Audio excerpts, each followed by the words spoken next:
স্বরাষ্ট্রমন্ত্রী জনাব সালাউদ্দিন আহমেদকে জাতির কাছে ক্ষমা চাইতে হবে। তিনি যা করেছেন সেটা চূড়ান্ত পর্যায়ে ধৃষ্টতা, লিমিট ক্রস করেছে। আমাদের জুলাই আন্দোলন এবং জুলাই সনদের বিরুদ্ধে যে কথা বলেছেন এটা অমার্জনীয়, এটা ক্ষমা করা যায় না। আমরা কঠিন প্রতিবাদ করবো। আসুন আমরা সবাই প্রতিবাদ করি, যে যার জায়গা থেকে প্রতিবাদ করি।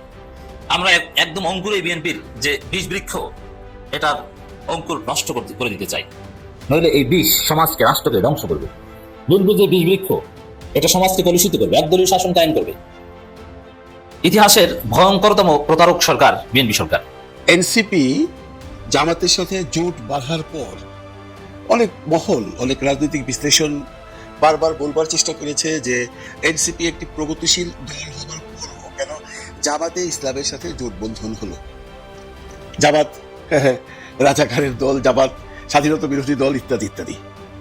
তখন বন্ধুরা, এনসিপি জামাতের সাথে গেছে একটি ভাবনা নিয়ে যে জামাতে ইসলাম প্রথম থেকেই এই 24টাকে স্বীকৃতি দিয়েছে এবং এই জুলাই সনদকে বাস্তবায়ন করতে চায় এবং সংবিধান সংস্করণ করতে চায়, যেটা বিএনপি প্রথম থেকেই চাইতো না, এখন তো চাচ্ছেই না। তার প্রমাণ আপনারা এখন জাতীয় সংসদে দেখতে পাচ্ছেন। যখন সংস্কার পরিষদ বসলো তখন কিন্তু বিএনপি অনেক নেতাই বলেছিল যে আমরা সংসদে যদি সংখ্যাগরিষ্ঠতা পাই এই সমস্ত জুলাই সনদগুলো ছুঁড়ে ফেলে দিচ্ছে। আমরা যেটি ভেবেছিলাম সেটি হচ্ছে না। আমরা ভেবেছিলাম জুলাই সনদ নিয়ে যে আইনি জটিলতা এবং বিএনপি সংবিধানকে আঁকড়ে ধরা, আর 11 দলীয় জোট জুলাই সনদকে বাস্তবায়ন করার জন্য সরকারি দলের প্রতি জোর চাপ প্রয়োগ করা, এই দুটি বিষয় হয়তো সংসদের ভিতরেই সমাধান হবে। কিন্তু এখন দেখছি না, এটি সংসদের ভিতরে আর সমাধান হচ্ছে না। এটি এখন চলে আসছে রাজপথে এবং রাজপথের লড়াই সংগ্রামের মধ্য দিয়েই মনে হচ্ছে এই জুলাই সনদ বাস্তবায়ন করতে সরকারকে বাধ্য করবে 11 দলীয় জোট। এর কারণ কি? কারণ আপনারা জানেন, নির্বাচনের পরের দিন থেকে, যেদিন বিএনপি জয়লাভ করেছে তার পরের দিন থেকেই জুলাই সনদ থেকে তারা ঠিক 180 ডিগ্রি অ্যাঙ্গেলে ফিরে গেছে। তারা নির্বাচনের আগের দিন পর্যন্ত সংস্কার কমিশনে যে আসা যাওয়া করেছে, এই সময় তাদের যে বক্তব্য ছিল জুলাই সনদ সম্পর্কে, নির্বাচনের দিন তারা পরিবেশ মেরেছে। আপনি চিন্তা করেন, যেই সালাউদ্দিন আহমেদ সংবিধান অনুযায়ী শিলং থাকার কথা, সেই সালাউদ্দিন আহমেদ এখন এসে একদম হাসিনার মতো সংবিধান করছে। একটু মনে করেন, অনেকে ভুলে গেছেন, আমরা তো ভুলিনি, কারণ এই বিষয় নিয়ে আমরা আলোচনা করতাম, হাসিনার বিরুদ্ধে কত কথা বলতাম। নির্বাচন ঘনিয়ে আসলে বিএনপি জামাত বলতো যে তত্ত্বাবধায়ক সরকার অধীনে, নিরপেক্ষ সরকার অধীনে নির্বাচন করতে হবে। বিএনপি জামাত একসময় তত্ত্বাবধায়ক সরকার বলতো, তো পরবর্তীতে তত্ত্বাবধায়ক সরকার শব্দটা বিএনপি জামাতও বলা বাদ দিয়ে দিছে। তারা বলতো নিরপেক্ষ সরকার, মানে সেটা অন্য কোনো নামে হতে পারে, অথবা বর্তমান সংবিধানের আলোকে কোনো বিশেষ তত্ত্বাবধায়ক সরকারের ব্যবস্থা করা হোক, অন্তর্বর্তীকালীন সরকার, এগুলো বলতো। তখন আওয়ামী লীগের পক্ষ থেকে জবাব হতো সংবিধানের বাইরে যাওয়ার কোনো সুযোগ নেই। তখন বিএনপি কি বলতো? সংবিধান কিসের সংবিধান? মানুষের জন্য সংবিধান। কত থিওরি বিএনপির অ্যাক্টিভিস্ট, বুদ্ধিজীবী, বিএনপির আইনজীবীরা নিয়ে আসতো। হ্যাঁ, সংবিধান কিসের সংবিধান? মানুষের জন্য সংবিধান। সংবিধান আপনি সংশোধন করেন, কোনো ব্যাপার? আর সংবিধানের আলোকেও এভাবে একটা নিরপেক্ষ সরকার করা যায়, কত ব্যাখ্যা নিয়ে আসতো। কিন্তু বিপদ কেটে গেছে। এখন আওয়ামী লীগ যে ব্যাখ্যা দিত সংবিধান জনরায়ের বিরুদ্ধে, যে জনপ্রত্যাশার বিরুদ্ধে, যে এখন বিএনপি সেই ব্যাখ্যা দেওয়া শুরু করেছে। কিন্তু দেখেন আওয়ামী লীগ এবং বিএনপির ব্যাখ্যাটা কতটা নির্লজ্জ ফারাক। আওয়ামী লীগ তো নিজেরা সংবিধানটা নিজেদের মতো সাজিয়েছে, আর বিএনপি সংবিধান এখন পর্যন্ত নিজেদের মতো সাজাতে পারেনি, এখনই তারা সংবিধান বলছে। এটা ভয়ঙ্করতম প্রতারণা। এই সালাউদ্দিন বলছেন কি, আবেগের ভিত্তিতে দেশ চলে না, এবং জুলাই সনদ এটা আবেগ, মানে এটা স্পষ্ট, জুলাই সনদকে আবেগ বলেছে।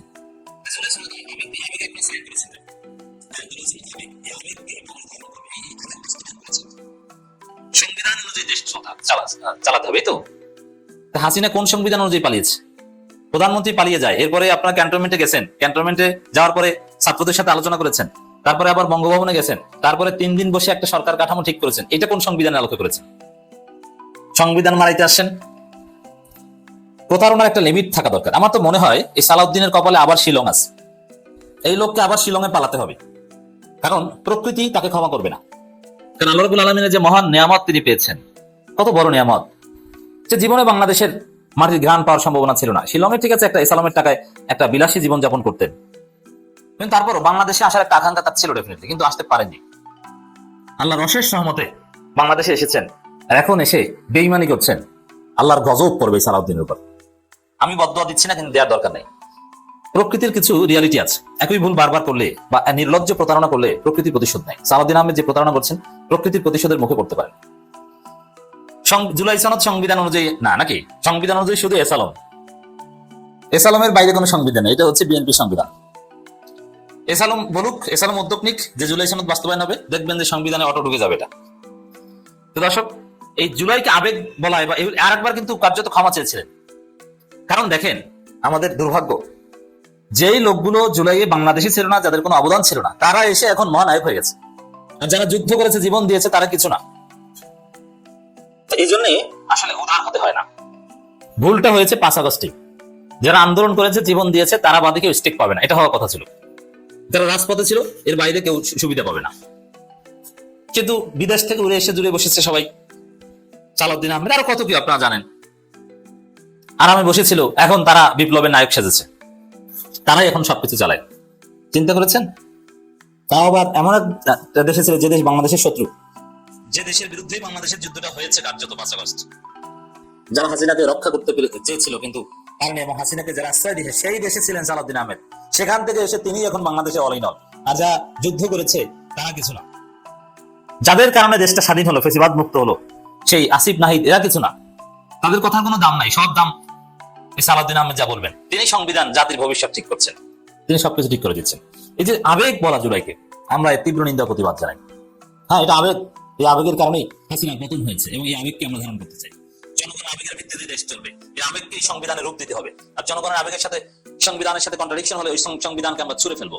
জনগণের আবেগের আলোকে সংবিধান প্রণয়ন করবো। জনগণের আবেগের স্থান পেয়েছে জুলাই সনদ। অতএব এই কথিত আওয়ামী সংবিধানের চাইতে জুলাই সনদের মূল্য আমাদের কাছে বেশি। আমরা জুলাই সনদকেই মূল্য দিই, ওইটাই সংবিধান, এটাই শেষ কথা, এটাই প্রতিবাদ। দর্শক নাহিদ ইসলাম বলেছেন, স্বরাষ্ট্রমন্ত্রী জুলাই সনদকে অবজ্ঞা করেছেন। হ্যাঁ, অবজ্ঞা করেছেন, এজন্য তাকে ক্ষমা চাইতে হবে।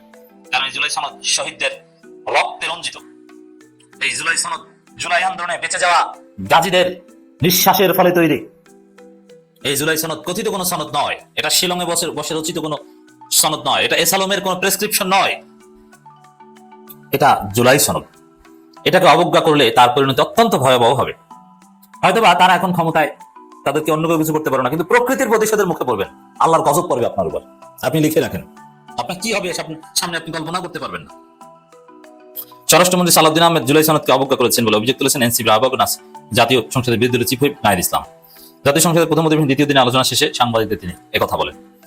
স্বরাষ্ট্রমন্ত্রী সালাউদ্দিন আহমেদ জুলাই সনদকে অবজ্ঞা, এই জুলাই সনদকে অবজ্ঞা করেছেন, এটা অনেক এমপিরা বলেছেন, যেটা তিনি বলতে পারেন না। কিন্তু আমার তো মনে হয় সালাউদ্দিন আহমেদের এই বক্তব্যের প্রতি জুলাই ঐক্য, জুলাই রেভলিউশনারি অ্যালায়েন্স, এরকম আরো অনেক সংগঠন আছে, রাজপথে প্রতিবাদ করা দরকার। এই প্রতারকের বিরুদ্ধে রাজপথে মিছিল করা দরকার এবং প্রধানমন্ত্রীর কাছে দাবি করা দরকার, যেহেতু প্রধানমন্ত্রী নিজে জুলাই সনদকে অবজ্ঞা করেননি, যে মাননীয় প্রধানমন্ত্রী আপনি আপনার এই প্রতারককে ওখান থেকে সরান। বিশেষ করে জুলাই রিলেটেড কথা বলা থেকে তাকে বিরত রাখেন। আইনমন্ত্রী যিনি আছে তাকে বলতে বলেন, না প্রধানমন্ত্রী আপনি বলতে পারেন না। ভারত প্রেসক্রিপশন দিয়ে দিয়েছে সালাউদ্দিন আহমেদ, এখন ভারত থেকে ট্রেনিং প্রাপ্ত শিলং ফেরত এই লোকই বলবে কোনটা। আমরা হতাশ, প্রতিবাদ জানিয়ে রাখলাম। এনসিপি জামাতের সাথে জোট বাঁধার পর অনেক মহল, অনেক রাজনৈতিক বিশ্লেষণ বারবার বলবার চেষ্টা করেছে যে এনসিপি একটি প্রগতিশীল দল হবার পরও কেন জামাতে ইসলামের সাথে জোট বন্ধন হলো। জামাত রাজাকারের দল, জামাত স্বাধীনতা বিরোধী দল, ইত্যাদি ইত্যাদি। তখন বন্ধুরা, এনসিপি জামাতের সাথে গেছে একটি ভাবনা নিয়ে যে জামাতে ইসলাম প্রথম থেকেই এই 24টাকে স্বীকৃতি দিয়েছে এবং এই জুলাই সনদকে বাস্তবায়ন করতে চায় এবং সংবিধান সংস্করণ করতে চায়, যেটা বিএনপি প্রথম থেকেই চাইতো না, এখন তো চাচ্ছেই না। তার প্রমাণ আপনারা এখন জাতীয় সংসদে দেখতে পাচ্ছেন। যখন সংস্কার পরিষদ বসতো তখন কিন্তু বিএনপির অনেক নেতাই বলেছিল যে আমরা সংসদে যদি সংখ্যাগরিষ্ঠতা পাই, এই সমস্ত জুলাই সনদগুলো ছুঁড়ে ফেলে দিচ্ছে। তো মূল প্রশ্ন হলো, জামাত ইসলামের সাথে এনসিপি গেছে একটি মাত্র কারণে, এই জুলাই সনদকে বাস্তবায়ন করবার জন্য, এবং এটা একটা নির্বাচনী জোট। এখানে একটি মহল এই এনসিপি এবং জামাতের মধ্যে ফাটল ধরাবার জন্য বিভিন্ন রকম কথাবার্তা বলে যাচ্ছেন এবং সেই মহলটি এনসিপির ভিতরেই। আপনারা জানেন বন্ধুরা, এনসিপিতে যখন এনসিপি গঠিত হয়েছিল তখন এনসিপির অনেক নারী নেতৃত্ব ছিল, যেমনটি ধরুন তাসমিন জারা, তাসনুবা জাবিন, নুসরাত তাবাসসুম, ডাক্তার মিতু, হুমায়রা নূর, এরকম অনেকেই ছিল। কিন্তু অনেকেই এই জামাতের সাথে জোট করবার কারণে এনসিপি পরিত্যাগ করেছে। পরিত্যাগ করে কি লাভ হয়েছে, কি লোকসান হয়েছে আপনারা সেটা বাস্তবে দেখতে পাচ্ছেন। তাসমিন জারা এনসিপি থেকে চলে গিয়ে স্বতন্ত্র ইলেকশন করে ঢাকায় ফেল করেছে। আমি গ্যারান্টি দিয়ে বলতে পারি, তাসমিন জারা যদি শাপলা কলি নিয়ে এই জোটের মধ্য থেকে শাপলা কলি নিয়ে ইলেকশন করতো, 100% সে ইলেকশনে জয়ী হতো। আজকে তাকে তাসমিন হারা বলতো না কেউ, তার নিজের কেরিয়ার নিজেই শেষ করে দিয়েছে। এমনকি অন্যান্য মেয়েগুলো এদিক ওদিক চলে গেছে, তাদের নিয়ে আমি আলোচনা করতে চাই না। আবার এখনকার আলোচনা হলো সামান্তা শারমিনকে নিয়ে। সামান্তা শারমিন দল ছাড়েনি, এখনো এনসিপিতে আছে। উনি খুব সম্ভব দলের জ্যেষ্ঠ যুগ্ম আহ্বায়ক। উনি গত দুদিন আগে 21 টিভিতে একটা ইন্টারভিউ দিয়েছে। ইন্টারভিউটা দেখবার পর যারা জামাত ইসলামকে সাপোর্ট করে এবং যারা এনসিপি কে সাপোর্ট করে এবং যারা চায় এনসিপি জামাত একসাথে থেকে যে আন্দোলনটা এখন নেমেছে, এই যে জুলাই সংস্করণ এবং জুলাই সনদ পাশ করা, তাদের মনে বেশ আঘাত লেগেছে। কেন লেগেছে? এই সামান্তা শারমিনের যে ইন্টারভিউটা, তাতে পরিষ্কার হয়ে যায় উনি দলের ভিতরে থেকেই দলের সর্বনাশ ডেকে আনছেন। এই কুচক্রী মহিলা দলে ভাঙ্গন দেখাতে চাচ্ছেন, দলে ভাঙ্গন আনতে চাচ্ছেন। অনেকেই বলা বলি করছেন ওকে কেউ না কেউ পুট করেছে, এখানে ওকে কেউ না কেউ ওকে লাগিয়েছে যে যে কোনো অবস্থায় পারো এই এনসিপি এবং জামাতের মধ্যে যে জোটটা হয়েছে এটাকে ভেঙে দাও। এই জন্য সে নেমেছে এবং এই জন্য সে এমন এমন কথা বলছে যেগুলো শুনলে যে কোনো জামাত প্রেমীর বা যে কোনো এনসিপি প্রেমীরও পায়ের রক্ত মাথায় উঠে যাবে। আপনি যে শুনেননি, উনি শুনলেও ওনারও পায়ের রক্ত মাথায় উঠে যাবে। চলুন একটু দেখি উনি কি বলছিলেন। এখানে তো জামাত কিছু বলছে বলে আমি দেখিনি, বলেছে এনসিপি। জামাতে বলেছে, আজকে জামাতের বক্তব্য ছিল, জামাতের নায়েবে আমির আজকে বক্তব্য হ্যাঁ, দিয়েছে। কিন্তু প্রিভিয়াসলি আমরা বলেছি এটা মানে বিরোধী দলের যে মূল, আমি বারবার বলার চেষ্টা করছি এনসিপি এখন বিরোধী দল। সো এটা বিএনপি জামাত এখন আর বিরোধী দল না, জামাত কোনো বিরোধী দল না। জামাতের এনসিপি মিলিয়ে মানে বিএনপি এবং কথা বলছে সেটার ব্যাপারে ক্রিটিক বলেন, অবজারভেশন বলেন, অল্টারনেটিভ প্রপোজাল বলেন, এগুলো দিচ্ছে এনসিপি। জামাত কথা বলছে না। জামাত কোনো মানে জামাত যা বলছে এটা আমরা লিড দিচ্ছি, তারা ফলো করছে। ও মাই গড, জামাত যা বলছে আমরা লিড দিচ্ছি, জামাত যা বলছে, মানে সামান্তা শারমিন বলতে চাচ্ছেন জামাতে ইসলামকে এনসিপি লিড দিচ্ছে। ভাবুন একবার ব্যাপারটা কত গভীরে চলে গেছে। সামান্তা শারমিন জানেই না যে বাংলাদেশে এই বর্তমানে আওয়ামী লীগ বাদ দিয়ে যে কতগুলো দল আছে যারা এখন রাজনীতিতে সক্রিয়, তাদের মধ্যে সবচেয়ে পুরনো দল জামাত। জামাতের যখন সৃষ্টি হয়েছিল তখন এই বিএনপি বলেন আর এনসিপি তো নাই, অন্য কোনো দলের সৃষ্টি হয়নি। জামাত এত পুরনো একটি দল, জামাত এত বছর যাবত রাজনীতি করেছে, জামাত কয়েকবার সংসদেও গেছে, মন্ত্রিত্বও পেয়েছে, সেই জামাতকে নাকি লিড দিচ্ছে এনসিপি। আমি এনসিপিকে ভালোবাসি, তাই বলে এটা শুনলে খুশি হব না যে এনসিপি লিড দিচ্ছে জামাতকে। এই ধরনের কথা বলার উদ্ধত্ত এই কুচক্রী মহিলা কোত্থেকে পেল, সেটা এনসিপির ঊর্ধ্বতনে যারা আছেন তাদেরকে আমি অনুরোধ করছি তাকে জিজ্ঞাসা করবার জন্য, এই ধরনের কথা বলবার জন্য তাকে কে শিখিয়েছে, কে বলতে বলেছে এবং উনি কেন বলেছে। তারপর শুনুন। জামাতকে এনসিপি লিড দিচ্ছে। অফকোর্স। এবং আপনি ভোটের দিকে দেখেন না যে জামাত তো আসলে তার ইতিহাসে কোনোদিন এত ভোট পায়নি, এটা তো এনসিপি না থাকলে সম্ভব হতো না। ও মাই গড, এরপরে কি বলবেন বলেন? জামাত এত ভোট পেত না যদি এনসিপির সাথে না যেত। অথচ রাজনৈতিক বিশ্লেষকরা কি বলে থাকেন, আমরা এমন অনেক বিশ্লেষকের মুখে শুনেছি যে এনসিপি একটা সিটও পাবে না। এখন ওরা বলছে এনসিপি সিট পেয়েছে জামাতের জন্য। আমি সেই বিতর্কে গেলাম না, যারা পেয়েছে তারা তাদের ক্যাপাসিটি পেয়েছে, জামাতের যারা সাপোর্টার তারা এনসিপি কে ভোট দিয়েছে। কিন্তু সামান্তা যখন বলবেন যে এনসিপির জন্যই জামাত আজকে এতগুলো সিট পেয়েছে, তখন এটাকে আপনি কিভাবে গ্রহণ করবেন? তখন কি আপনার ইচ্ছা হবে না এই কুচক্রী মহিলাকে যেখানেই পাই সেখানেই dot dot dot. NCP lead দিচ্ছে, জামাত কাঠপুতলি হয়ে বসে আছে। এনসিপি না থাকলে জামাত এতগুলো সিট পেত না, এনসিপির কারণে জামাত এতগুলো সিট পেয়েছে। সামান্তা হয়তো জানে না, আমি তাকে একটা গল্প শুধু বলি। নরসিংদীতে তুষার দাঁড়িয়েছিল, আপনাদের মনে আছে, এবং ওখানে জামাতের যে ক্যান্ডিডেট ছিল তার উইথড্র করবার কথা ছিল, কিন্তু তাকে তার কর্মীরা আটকিয়ে রেখে তাকে উইথড্র করতে দেয়নি এবং সময় শেষ হয়ে গেছে। কিন্তু জামাতের সেই প্রার্থী কোনো ইলেকশন করেনি, চুপচাপ ঘরেই বসেছিল। সেখানটায় আমি যতদূর শুনেছি, আমার ভুল হয়ে থাকলে জানাবেন, আমি শুনেছি সেখানটায় এই যে জামাতের প্রার্থী ঘরে বসেছিল, কোনো পাবলিসিটি করেনি, কারো কাছে ভোট চাইনি, যেহেতু উচ্চমহল থেকে তাকে উইথড্র করবার কথা ছিল, কিন্তু উনি ওনার কর্মীদের জন্য উইথড্র করতে পারেনি, ওনাকে আটকিয়ে রেখেছিল, সেটা তো বলেছি। সেখানে সারোয়ার তুষার ভোট পেয়েছে 19,000 আর জামাতের প্রার্থী পেয়েছে 55,000। তার মানে সেখানে যদি জামাতের প্রার্থী উজ্জ্বল থাকতো তাহলে হয়তো বা তুষার পাশ করে ফেলতো, আর যদি ওখানে তুষার না থাকতো তাহলে জামাতের প্রার্থী সেখানে পাশ করতো। আমি এইটা মানতে রাজি না যে এনসিপির জন্য জামাত আজকে এতগুলো সিট পেয়েছে, অতীতে জামাত এত সিট তো কোনোদিনও পায়নি। এই ধরনের কথা যে কর্মী বলে বা যে নেত্রী বলে, তার কি তার সেই দলে থাকবার কোনো রকম অধিকার আছে? বা দল তাকে কেন এখন অব্দি বহিষ্কার করছে না, সেটা কিন্তু প্রশ্ন সাপেক্ষ। এনসিপিকে ডুবাবার জন্য এই সামান্তার মতো একজন মানুষই যথেষ্ট, একজন নেত্রী যথেষ্ট। এনসিপিকে ডুবাতে চায় অনেকেই, আপনারা জানেন। ডক্টর আব্দুল নূর তুষার ওই যে কাঁঠাল তুষার বলে অনেকে, উনি কাঁঠালের মতো চেহারা, গোলগাল, গোফটোফ রেখেছেন, খুব সুন্দর সুন্দর সুন্দর কথা বলেন। উনি কিন্তু এই টক শো করেই এখন বেঁচে আছেন। ব্যক্তিগত জীবনে উনি ডাক্তারি উনি করেন না, ওনার মেইন ব্যবসা এখন টক শো করা। উনি প্রথম থেকে প্রফেসর ডক্টর মোহাম্মদ ইউনূসের বিরুদ্ধাচরণ করেছেন এবং এনসিপির বিরুদ্ধাচরণ করেছেন। জামাতকে তো দেখতেই পারে না, জামাত একটা মানে রাষ্ট্রদ্রোহী দল, জামাত রাজাকার। আমি জামাতের কথা বাদই দিলাম, এনসিপিকেও উনি কোনোভাবে অ্যাকসেপ্ট করতে পারছেন না। এনসিপি সম্পর্কে বিভিন্ন সময় বিভিন্ন রকম নেগেটিভ কথাবার্তা বলবার জন্যই ওনাকে হয়তো ডাকা হয় বিভিন্ন টেলিভিশনে, এবং উনি মন খুলে বলে যান। একসময় professor doctor Mohammad Yunus sir সম্বন্ধে বলতেন, এখন এনসিপি সম্বন্ধে বলেন। এই দুদিন আগের ঘটনা, হাসান আব্দুল্লাহ যখন খেজুরি নিয়ে কথা বললো, শুধু খেজুরি নিয়ে তো হাসান আব্দুল্লাহ কথা বলেনি বন্ধুরা। হাসান আব্দুল্লাহ তার টোটাল কর্মকাণ্ডটা সে অন স্ক্রিনে দেখিয়েছে, ওখানে খেজুরের প্রসঙ্গ এসছে। এই তুষার বলছে সে একজন এমপি হয়ে খেজুরের খবর নেবে কেন? দেখুন কত বাজে একটা মানুষ। একজন এমপি, তার এলাকায় খেজুর আসলো কিনা, তার এলাকার লোকজন খেজুর পালো কিনা, তার এলাকার লোকজন দুম্বার মাংস পেলো কিনা, তার এলাকার লোকজন উটের মাংস পেলো কিনা, এটা জানবার বা এটা জানাবার অধিকার তো একমাত্র এমপিরই আছে। কারণ মানুষ তো এমপিকে জিজ্ঞেস করবে যে জনাব আমাদের এখানে তো খেজুর পেলাম না, অমুক জায়গায় তো এসছে। এটা নিয়েও তার সমস্যা। এবং সে যে কোনো টক শোতে গেলে সুযোগ পেলেই এনসিপিকে ধুয়ে ফেলে। এই দুদিন আগে সংসদ দিয়েও তিনি এনসিপি সম্পর্কে যে সমস্ত কথাবার্তা বলেছেন, এগুলোতে প্রমাণ হয় উনি যে কোনো কারণে, যে কোনো ব্যাপারে, যে কোনো সময় সুযোগ পেলেই এনসিপিকে উনি অপমানিত করবেন এবং এনসিপিকে মানুষের কাছে ছোট করে তুলবেন। ওনার একটা ছোট্ট ক্লিপ দেখুন এখন। রাষ্ট্রপতির সঙ্গে তাদের যে বিরোধিতা, এটি হচ্ছে তাদের মনের ইচ্ছা মতো। যেমন এই রাষ্ট্রপতি তখন তার কাছ থেকে রেফারেন্স নিয়ে অন্তর্বর্তী সরকার তৈরি করে, সেই অন্তর্বর্তী সরকার উপদেষ্টা হয়েছেন, রাষ্ট্রপতির কাছে গিয়ে তারা শপথ নিয়েছেন এবং দুজন আলাদা তার পাশে দাঁড়িয়ে শপথ নিয়েছেন, জাহিদ এবং আসিফ মাহমুদ সজীব। তখন তারা রাষ্ট্রপতিকে দোষর বলেন নাই, খারাপ বলেন নাই, রাষ্ট্রপতিকে বের হয়ে যেতে বলেন নাই, হ্যাঁ গেট আউট বলেন নাই। কিন্তু এখন তারা সংসদে যাওয়ার পরে ওখান থেকে রাষ্ট্রপতিকে বের করে দিতে চান। রাষ্ট্রপতি ওখানে হাজির হয়েছেন সাংবিধানিক দায়িত্ব পালন করার জন্য। এর আগে রাষ্ট্রপতি সংবিধানে নাই এমন জিনিস আদালত থেকে রেফারেন্স নিয়ে তাদের জন্য করে দিয়েছেন, তখন রাষ্ট্রপতি ভালো ছিল।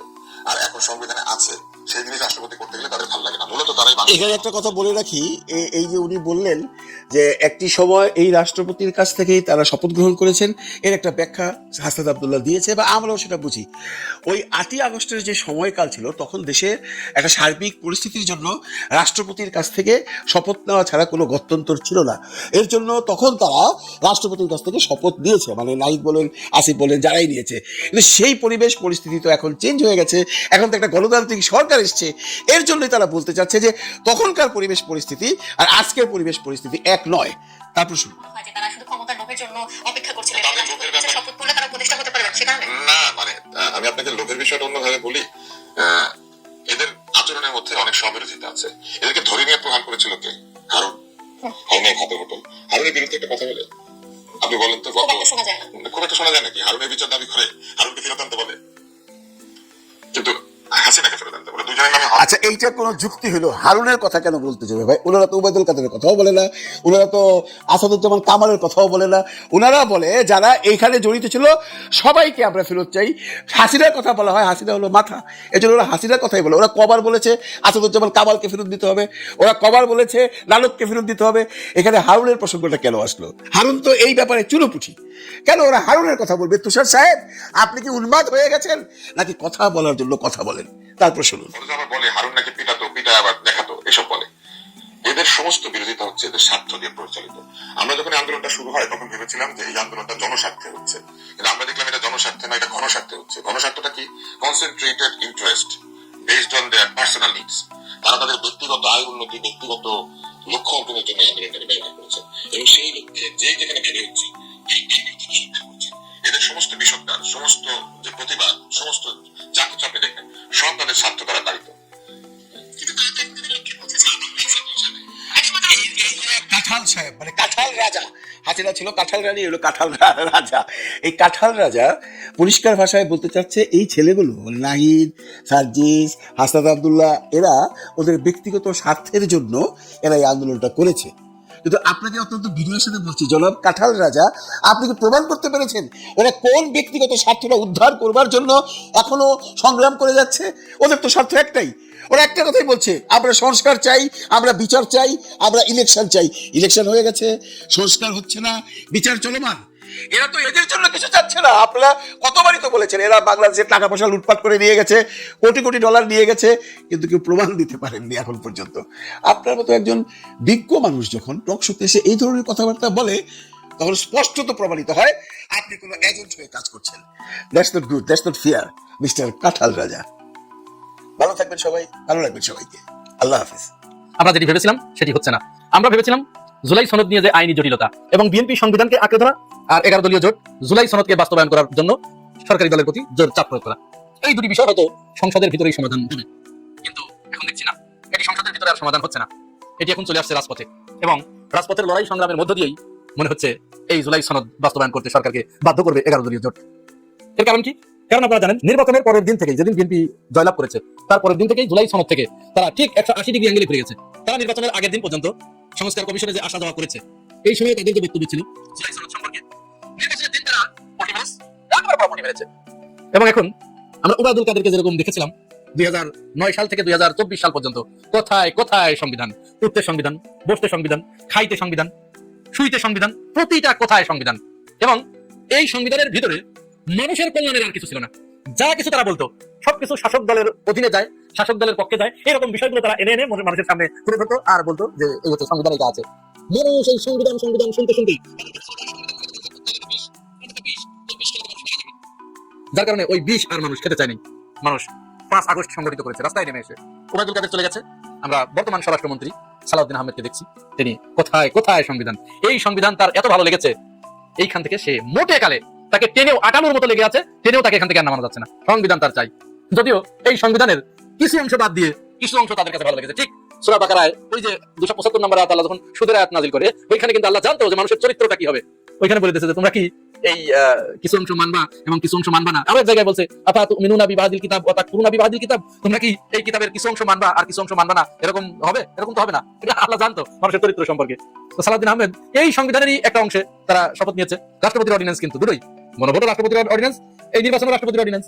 তাহলে রাষ্ট্রপতির অর্ডিন্যান্স বলে গণভোটকে তারা বাতিল করে দিচ্ছে, জনরায়কে তারা বাতিল করে দিচ্ছে, জনগণকে নিয়ে তারা তামাশা করছে। আর ওই অর্ডিন্যান্সেরই আরেকটা অংশ, একটা পার্ট, একটা সেগমেন্ট, এই নির্বাচন, সেটাকে তারা মেনে নিচ্ছে যে এটা সংবিধান সম্মত। সেলুকাস, এটা সেলুকাস।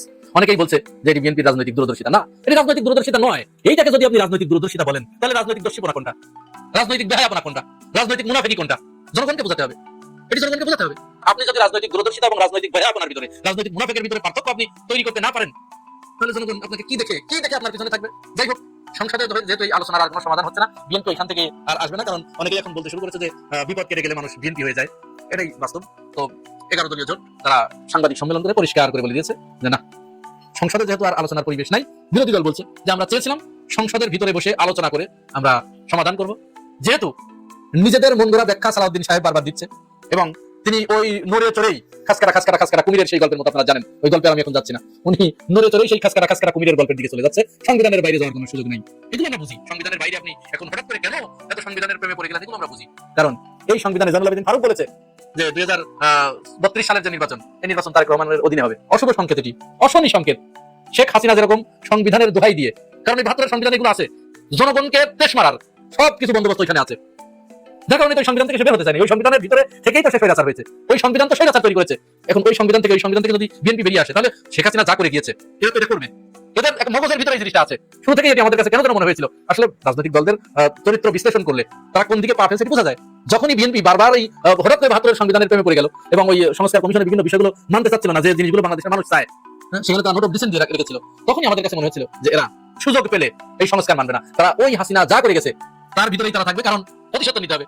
তাদের ভিতরে একটা বিষয় কাজ করছে, জানে শেখ হাসিনা করে গেছে তখন কিছুই না, আর আমরা এখন ক্ষমতা এসেছি, আমাদের ক্ষেত্রে যত নিয়ম হবে, আমাদের ক্ষেত্রে সবকিছু পরিবর্তন করতে হবে, এটা আমরা মানবো না। এই জিনিস তাদেরকে পেয়ে বসেছে, কারণ তারা ক্ষমতায় বসে গেছে। এখন ওই হাসিনার মতো সেনাবাহিনী তাদের, র্যাব তাদের, পুলিশ তাদের, বিজিবি তাদের, আনসার তাদের, আমলা তাদের, সবকিছু তাদের, সুতরাং তারা এখন হাসিনার মতো সেনাহীন ক্ষমতা পেয়ে গেছে। তবে একটা বিষয় কিন্তু মাথায় রাখা দরকার, এই যে গতকাল এই কালসি রোডের মাথায় মিরপুর 11-তে একজন রিক্সা চালক, অটো চালক, পুলিশ ইন্সপেক্টর, ট্রাফিক ইন্সপেক্টর, সে তার অটোটা একটু মানে তার মতো হয় না, অটো চালকের, অটো চালক পুলিশের উপরে যে মায়ের মুখী আচরণ, কেউ তাকে থামাতে পারে না। এক পর্যায়ে জনগণ ওই অটো চালকের পক্ষ হয়ে যাচ্ছিল, কিন্তু অটো চালক যখন অতিরিক্ত করে ফেলেছে, ওই পুলিশ সদস্যের উপরে যখন অতিরিক্ত বাড়াবাড়ি করে ফেলেছে এবং এরপরে মারবে ধরে, এই অবস্থা তখন জনগণ অটো চালককে বলেছে না তুমি সীমা লঙ্ঘন করছো।